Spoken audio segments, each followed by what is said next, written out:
Hello everyone, welcome back to our channel. आज आपण बघणार आहोत या व्हिडिओमध्ये की टीईटीचा अंतिम निकाल हा जाहीर झालेला आहे आणि आपण बघितलं होतं की पात्रतेचा टक्का हा वाढलेला आहे।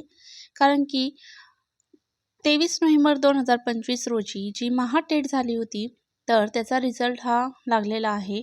या दिवशी 23 नोव्हेंबरला 2025 रोजी परीक्षा घेण्यात आली होती आणि या परीक्षेसाठी जवळपास अनेक लाखोनी विद्यार्थी बसले होते। अनेक उमेदवारांनी नोंदणी केली होती पेपर 1 साठी, पेपर 2 साठी आणि अनेक विद्यार्थ्यांनी, शिक्षकांनी हे पेपर दिले होते।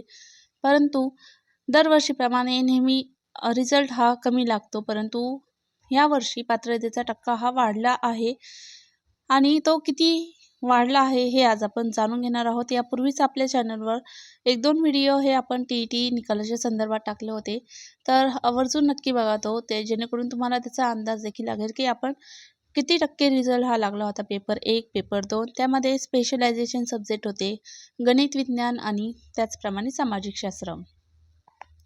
आणि पेपर 1 आणि पेपर 2 चे देखील किती रिझल्ट लागला आणि एकूण किती टक्के रिझल्ट लागला हे देखील आपण मागील व्हिडिओत बघितले होते। परंतु परीक्षा परिषदेच्या संकेतस्थळावरून आपण काही माहिती काढली आहे आणि त्यानुसारच आपण थोडक्यात विश्लेषण देखील मागच्या व्हिडिओमध्ये बघितलं होतं।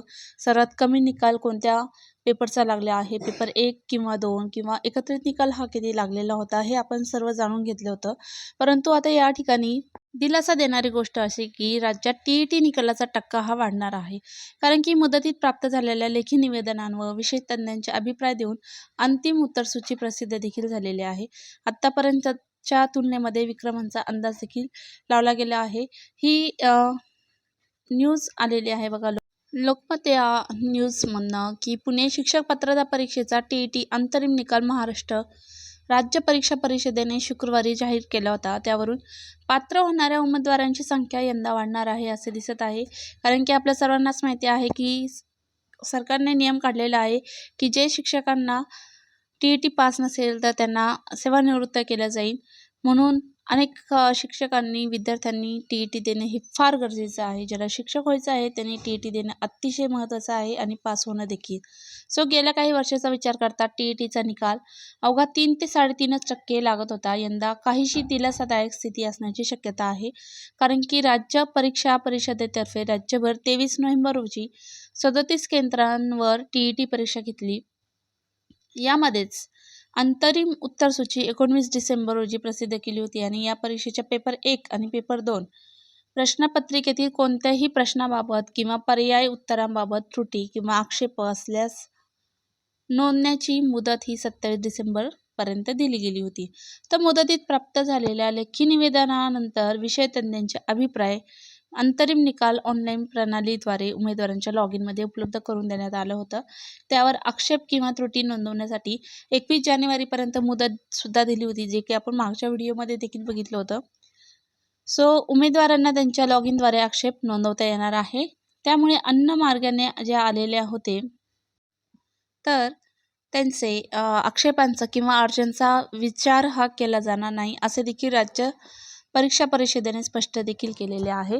सो बघा, आता सर्वात महत्त्वाची गोष्ट म्हणजे आता लोकमत न्यूजद्वारे जी बातमी आलेली आहे त्यानुसार आत्तापर्यंत 1,06,000 उमेदवार पात्र आहे असे सांगण्यात येत आहे। कारण की टीईटी परीक्षेसाठी 4,75,669 उमेदवारांनी नोंदणी केली होती। त्यापैकी 2,03,334 उमेदवारांनी पेपर 1 तर पेपर जो 2 आहे तो 72,335 उमेदवारांनी पेपर 2 साठी नोंदणी केली होती।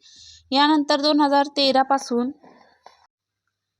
पासून एकूण 8 वेळा टीईटी घेतली गेली। यामध्ये परीक्षा दिलेल्या 29,74,600 उमेदवारांपैकी 1,06,663 उमेदवार पात्र ठरलेले आहेत। बघा 2013 पासूनचं सांगत आहे। 2013 पासून एकूण 8 वेळा टीईटी झालेली आहे आणि यामध्ये जवळपास 29,74,600 उमेदवारांपैकी फक्त 1,06,663 उमेदवार हे पात्र ठरले आहे, म्हणजे एलिजिबल ठरले आहे, ते पात्र झालेले आहे, पास झालेले आहे। आणि तिसरी महत्त्वाची गोष्ट म्हणजे आत्तापर्यंत सर्वाधिक निकाल 2018मध्ये 5.13% लागला होता. त्यापूर्वी 2013मध्ये 5.02% लागला होता आणि अन्य सर्व परीक्षांचा निकाल हा मात्र फक्त 2.3% ते 3.70% यांच्या दरम्यान लागला होता. तर यावर्षी यंदा उच्चांक गाठण्याची शक्यता आहे, कारण की TET ही अतिशय महत्त्वाची एक्झाम आपल्याला शिक्षकांसाठी असणार आहे. अंतरिम निकाल जो आहे तो ऑनलाईन प्रणालीद्वारे उमेदवारांच्या लॉग इनमध्ये उपलब्ध करून देण्यात आला आहे. त्यामुळे आक्षेपाने त्रुटी नोंदवण्यासाठी तुम्हाला 21 तारखेपर्यंत मुदत असणार आहे. त्यामुळे उमेदवारांना त्यांच्या लॉग इनद्वारेच आक्षेप हा नोंदवता येणार आहे. त्यामुळे आपण यंदा उच्चांक किती गाठतो आणि किती गाठण्याची शक्यता आहे नक्कीच आपण जाणून घेणार आहोत. तर ज्यांना आक्षेपाने त्रुटी नोंदवायची आहे तर त्यांनी नक्की 21 तारखेपर्यंत 21 जानेवारीपर्यंत मुदत आहे, नक्की नोंदवा.